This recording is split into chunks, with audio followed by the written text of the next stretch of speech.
Tony from BBC Radio Kent. Welcome to Dover. Welcome back to Dover. Thank you. You were here before. How long ago was that, and who was the manager? It was when Peter Taylor first came here. Yeah. I was finishing at Southend. So, just, when was that, 90, 95, 96, that kind of time? You had quite a long stay at Bishop Stortford, and then a comparatively short stay at Wingate and Finchley. Are you pleased to be back at the higher level of semi-pro football? Oh, absolutely. Yeah, I mean, I went at Stortford and built the club when it was really on its knees and struggling. Got it up to a level that was maybe as far as it could go, but there wasn't any real backing there, which was a shame because it could have gone on. That come to an end, which was a shame because it was after I've been there 9.5 years. Wingate really was something that come up while I wasn't doing anything at all, and the chairman there it was just an offer to come down, and it could have lasted a week, it could have lasted 3 months, but it's frustrating working at that level. No due respect to those players, but you're used to working with good quality players. So that one didn't really last too long, and to be fair, the last 7 months I've been working with a friend of mine at Brentwood in the Ryman North, which is, we took over second bottom and finished 11th. Mm. And no doubt you're looking forward to working to players of a higher quality again. Yeah, no, I mean, it was always wanted to get back to this level. Didn't want to take a job really, just any old job. I was pleased that this job became available. Disappointed that didn't happen first time round we spoke, but more than happy for the second phone call to come along. Yeah, what did you feel when the second phone call came along? Were you at home when the chairman rang you, or how did that happen? I was driving down, so I had to pull over and in the car. I didn't know if the chairman was going to... I don't know, it's very strange to see the number come up on the phone, but I was very pleased that he made a call. There's a little bit of pride there if you've tried to choose between two people.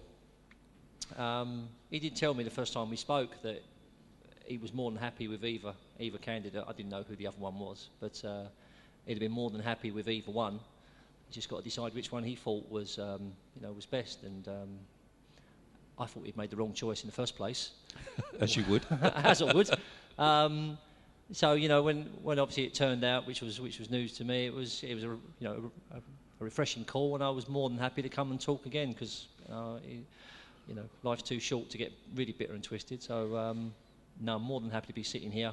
I don't see it as a second choice. I just see that I'm a different person available, but I think I can do just as good a job. Because of circumstances beyond your control, are you a little bit behind everyone else now in your pre-season preparation? That is the biggest problem at the moment with pre-season friendlies and players. There's some friendlies in place that the club and Ian have sort of put in place. I might have done a few things differently, but I'm now trying to find sides to play us on days where they've already booked up, and I'd have liked to have been making those calls 2 months ago than now, because it's disrupted the pre-season a little bit because of the quality of opposition you're going to play against, and also players. Well, I was going to ask you that about players. You're a little bit behind on that front. Obviously, maybe there are certain players you'd like to have brought in, but perhaps they've gone elsewhere. I don't know. Well, yeah, there's players I'm talking to now that have already agreed elsewhere. They're either going to stay where they are, or they've had another offer, and it's the old story of, if you'd have spoke to me 3 or 4 weeks ago, it would have been different. But I've still got 3 or 4 that I am talking to, a couple on holiday that I'd like to get in place. There's sort of 2/3 of the squad already signed on for next year.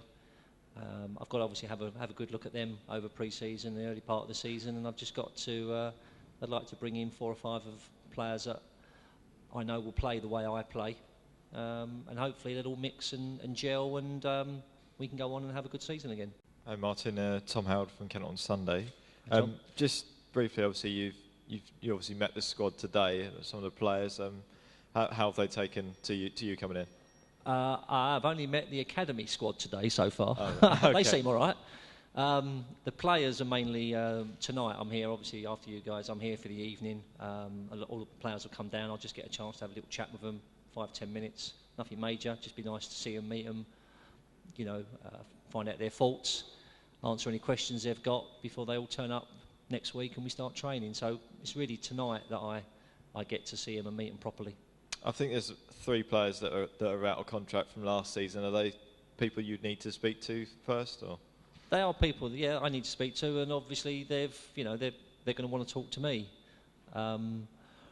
They've not signed for whatever reason.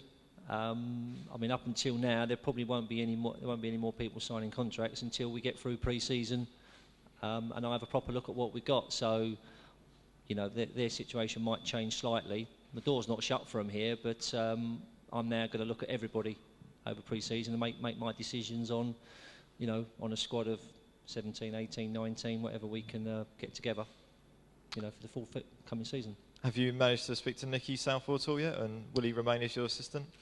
No, I know he's had some contacts with Frank at the club.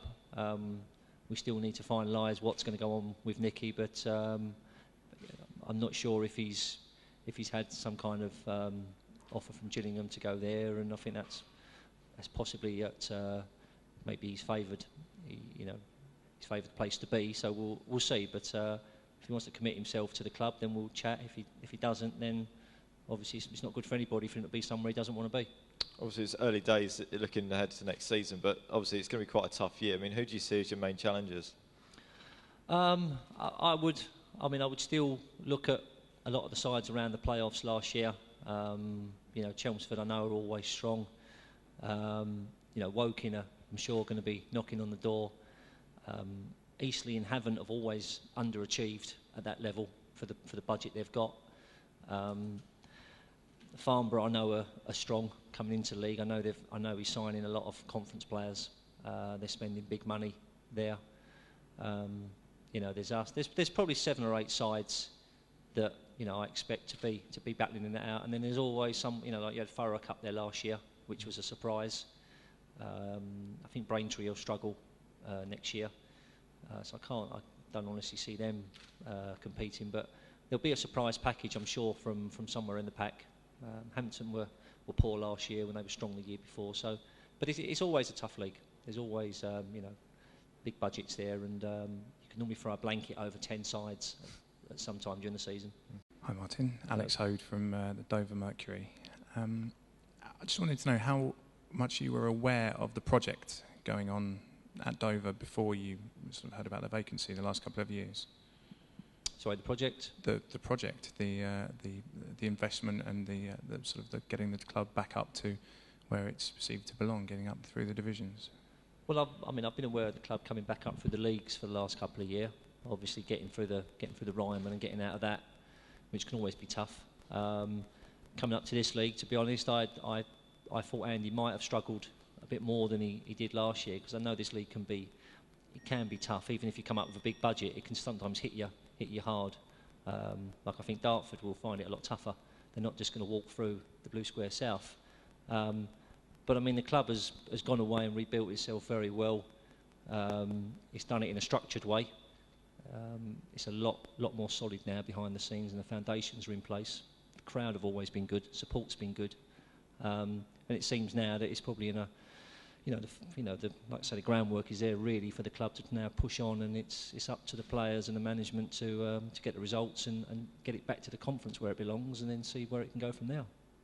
Okay. And do you have a timeline in mind? Is this a one-season job, or do you have a sort of a structure over the coming seasons? It would be nice if it's next season or the season coming. There's no reason why the team shouldn't be competing up at the top.